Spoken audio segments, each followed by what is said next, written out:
Então eles fizeram um aborto em mim. Eles arrancaram o filho de dentro de Do mim. seu esposo, que é hoje? O meu e do meu esposo. Foi meu primeiro filho. Foi minha primeira gravidez. Então, era essas as minhas missões, sabe? De abrir portais em tronos, né? Porque cada planeta tem um trono. Então, eles... há um período do mês, eles que regem, eles que mandam. Então, eu tinha que abrir o trono para eles. Porque, gente, o mundo do ocultista é muito organizado. Pensa numa organização que, quando eu vim para Cristo, eu fiquei horrorizada que não tem nenhuma organização, nem na oração. Gente, eu orava nos portais certinho, eu rezava, né? Tudo tinha. Então, tem os portais de oração que você vai fazer magia pra matar, pra abrir portal, pra fazer. Tudo tem um horário. Tudo certinho. Tudo organizado. Tem um demônio que vai vir só à noite, tem um demônio que vem só de tarde, tem um demônio que vem só de manhã. Mas imagina se nós crentes fosse assim, porque todos fossem assim, organizados, Se a gente fosse organizado, né? A gente já tinha dominado esse mundo. O mundo não estaria do jeito que tá. Ele não seria mais do maligno. Jesus já tinha voltado, porque ele só estava esperando isso. Se toda igreja tivesse uma organização dessa, exatamente, como seria forte, né? Mas crente não se organiza para orar.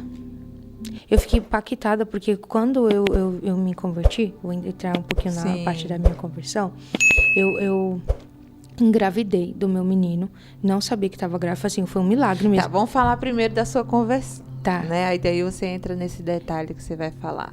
Então, foi por conta da minha gravidez que eu me converti. Eu acredito que foi meu filho que Deus me deu para me converter. Ok, mas antes disso eu quero perguntar para você. Pode perguntar. Qual o trabalho que você fez que, assim, mexeu muito com você? Você ficou muito assim, nossa? Eu acho que nenhum. O que me impactou foi que quando eu casei em desobediência, né? Como eu tinha te falado. Sim. Eu tive que fazer uma oferenda para me voltar, para mim ser aceita. Meu Deus. Aquilo ali me impactou. Porque eu tive que dar um filho meu. Então eles fizeram um aborto em mim. Eles arrancaram o filho de dentro de mim. Do seu esposo, que é hoje? O meu e do meu esposo. Foi meu primeiro filho. Foi minha primeira gravidez. Quanto tava... Ele já estava formado, ele já devia ter uns 5 meses, 6 meses, já estava formadinho. Ele já estava formadinho. Ele era pequenininho. Eu lembro que quando eu cheguei, né, em Lúcifer, porque vem a Lilith e Lúcifer, e quando eu abri o ritual para eles, e eu pedi perdão, porque você tem que estar nua, você tem que estar totalmente nua e pedir perdão. É humilhante, você tem que se humilhar, é humilhação. Esse filme de terror, sabe? Você se humilha. Aqueles filmes acontece, do Satanás, que eu não assisto, mas aparece assim de repente os trailers, lá está assistindo algo e aparece do nada, a gente parece. Mas é assim. De filme. E ele veio, e ele vinha lindo pra mim, tá, gente? Não vinha feio, não. Ele vinha como se... Ele parecia um índio. Eu via ele como um índio. Ele tinha um cabelo longo, preto. E ele tinha uma pena. Tanto que eu tenho uma tatuagem. Tinha o quê? Ele tinha uma pena no fim da trança dele. Ele tinha uma trança aqui. E ele... No fim dessa trança, ele tinha uma pena. E essa pena, eu fiz uma tatuagem em homenagem de um fruto dos sonhos, por conta de homenagem a ele. Né? Meu Deus, eu era muito cega espiritualmente, Senhor. Gente, e eu tenho que ungir muito, porque ele usa esse portal ainda. Então eu tenho que ungir toda vez e fechar, e continuar fechando, porque eu abri no meu próprio corpo um portal para ele. Sim. E aí, quando eu fiz aquele ritual, ele falou: você vai ter que me dar sangue. E sangue de inocente. E o que é sangue de inocente? Ele não ia ter que pegar uma criança de outra pessoa. Sim, era o meu próprio sangue e do meu marido, para ele me aceitar de volta. Então eu tive que gerar uma criança. E ali foi o meu primeiro aborto.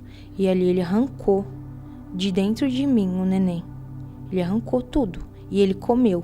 Quando eu vi ele comendo, eu me lembro até hoje. Não sai essa imagem da minha mente. Ai, Jesus.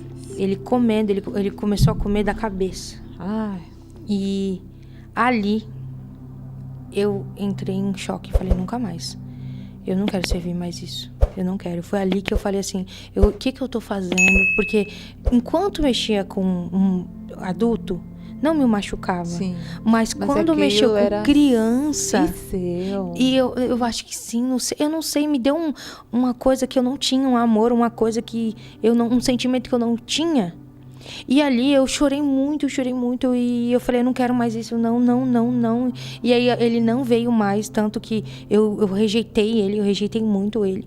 E seu marido soube? Eu contei ele pra ele depois, porque ele não... todo mundo, sabe, falava que eu era bruxa, e todo mundo, a Jéssica é doida. E eu falava, gente, eu sou bruxa, não mexe comigo, porque quem mexesse comigo sofria uma consequência horrorosa. Porque eu era vingativa, era ruim. Então eu chamava os demônios e falava, olha... Porque tinha um nome, eu não chamava demônio. Hoje eu sei que eles eram demônios. Sim, mas eles, certeza. Pra mim, eram pessoas. Igual a gente chama, sim, Espírito Santo, anjo. Tinha um nome. Então, pra mim, eram os meus amigos que estavam ali pra me defender. Então, eu sempre falava pras pessoas, quem tem com que me pague não me deve nada. Essa era a minha frase. Por quê? Todo mundo tem um pecado, todo mundo tem uma brechinha aberta. Então, a pessoa achava assim, Jéssica não vai tocar em mim, a Jéssica não vai fazer nada comigo. Eu simplesmente não precisava nada. Tu tinha um pecado, já era. Tua vida já acabou comigo. Porque eu simplesmente chamava eles e fazia um já ritual, acabou. Já era um portal aberto, uma brecha aberta. Então, eu era assim. Então, eu destruí muitas pessoas assim. Ninguém perguntou da sua gravidez, porque 5 meses... Não, porque ninguém sabia. Ninguém sabia. Sim. Ninguém sabia. E eu também não era muito de contato, não conversava com pessoas, não tinha amigas. Sua então, família não sabia? Não, porque minha mãe morava longe, minha irmã já morava fora do país. Minha irmã mora até hoje fora do país. Então, ninguém sabia. Eu tive que ter essa gestação pra ele. Então, foi pra ele. Entendeu? Só que quando eu não sabia que eu ia ter esse choque. Mas quando você engravidou, foi pra, assim, eu vou engravidar pra ele? Isso. Ou você engravidou naturalmente? Não, foi pra ele. Porque ele falou, eu quero, pra mim te devolver teus... Antes, Isso, então. pra mim te devolver teus poderes. Pra você voltar pra onde você estava, você vai ter que fazer isso. Sacrificar. Então, eu tive que sacrificar. Então, eu fiz isso em sacrifício a ele. Só que ele não entendeu que ali ele me perdeu. Se ele tivesse continuado pedindo meu sangue, que nem eu cortava os meus pulsos, eles se alimentavam de mim, continuava dando. Eu não ia fazer mal, mas ali, a partir daquele momento que ele fez aquilo ali, quebrou algo dentro de mim, uma idolatria que eu tinha por eles, um amor que eu tinha por eles. Quebrou. E foi ali que começou eu comecei a procurar, que eu comecei a assistir aquela novela Gênesis que estava passando, acho que era na Record. Na Record, foi isso. a primeira contato que eu tive.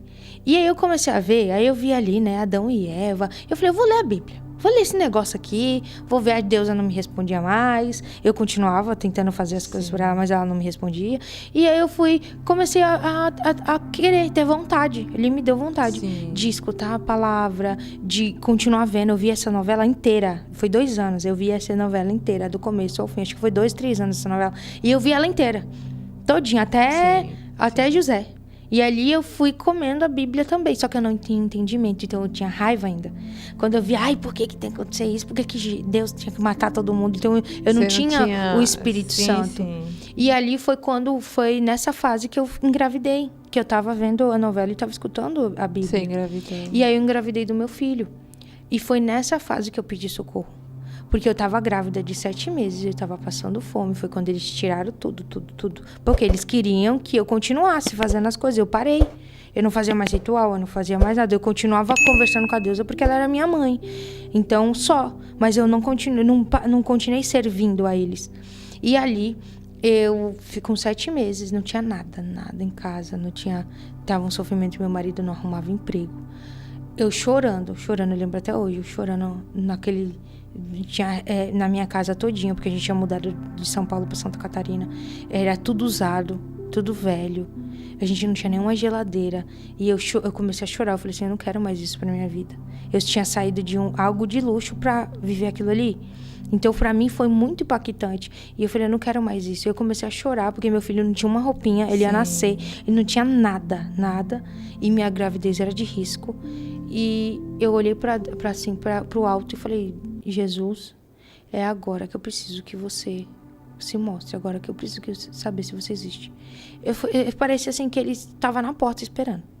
Parecia que ele falou assim, eu só tô esperando você falar isso, filha. E ali eu tive meu primeiro contato com Jesus. Que ali eu vi Jesus. Eu vi Jesus com as vestes dele. Ele entrou na minha porta da minha cozinha. Você abriu, né? E ele falou assim pra mim, filha, você não tá sozinha. E eu senti aquele amor, eu senti a presença, eu vi ele, eu vi as marcas nas mãos dele, eu me prostrei, eu vi os pés dele, sabe? Eu vi ele inteiro. Foi a primeira visão que eu tive de Jesus.